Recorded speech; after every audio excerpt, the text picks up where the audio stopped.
Kasi ko kawawa naman yung mga ano nasa kalsada. Hanggang ngayon pa pala oh. Hanggang ngayon wala pa nga silang binibigay na renovation o ayuda man lang gobyerno. Sa mayor, baka meron. Wala pa ho. Sinilip lang kami ni Mayor. Dumaan lang siya nung time na nagdidemolish. Kawawa. Kawawa. Ang barangay, wala pa rin.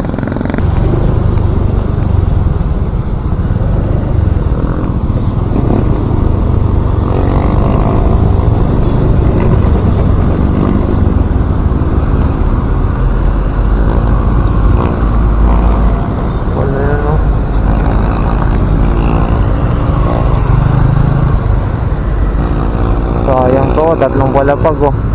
Pinaganda pa naman. Yan, wala na. Ito yung Panday Creek, no? Opo. Kasi nag-viral nung nakaraan eh, napanood ko eh. Nung 13 Oo.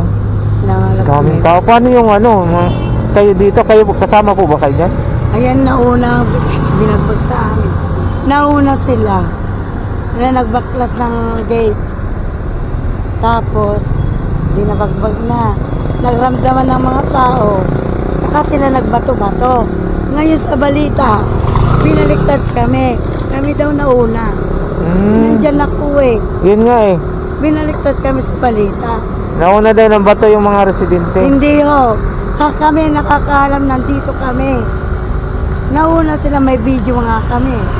Nauna sila nagbakbag ng mga gay.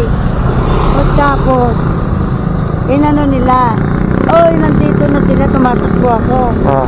Nandito na sila, binabagbag na yarapan ko. Ngayon, takbo naman yung mga bata. Bato sila ng bato na. Yun ang nag-umpisa. Doon pala yung nag-umpisa. Oo, baliktad ang ano nila. Sinabi nila sa balita na yan. Kasi ko kawawa naman yung mga ano nasa kalsada. Hanggang ngayon pa pala oh. Hanggang ngayon wala pa nga silang binibigay na renovation o ayuda man lang gobyerno. Sa mayor, baka meron. Wala pa ho. Sinilip lang kami ni Mayor. Dumaan lang siya nung time na nagdidemolish. Kawawa. Kawawa. Ang barangay, wala pa rin. Sinabihan lang kami, wala pa rin kahit hanggang ngayon. Mahaba to no? Papunta po doon. Ang sabi daw binayaran na daw nung 2023 sa 40,000 bawat bahay. Yung renter, Pero yung nakatayo talaga sa kanila, hindi pumayag. hindi kami nagpabayad. Kasi hindi sapat sa 41,700 ang ibabayad daw sa amin. At saka may samahan din naman po kayo dyan, di ba? Samahan kami, nanalo naman kami, tatlong hearing. Sila deny. Nalo sila. Ngayon, Eh bakit natuloy yung kung na-deny sila? kwan, na, nakakuha dyan.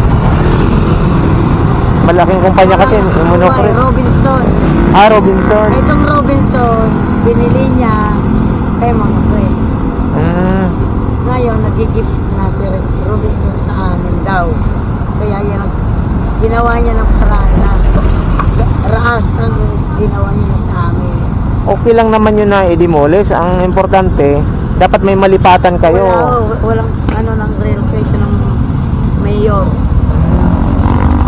Grabe Sana naman. may lipatan man lang, ay wala. Pwersahan eh. Kita mo ang lalaki ng mga bahay. Kaya nga, ito 7 ibibigay nila. Kaya ang gastos namin dyan, milyon na. medyo. Saan po ba sa inyo? Dito po ba? Yan o. Yan. Padiretso lang ito.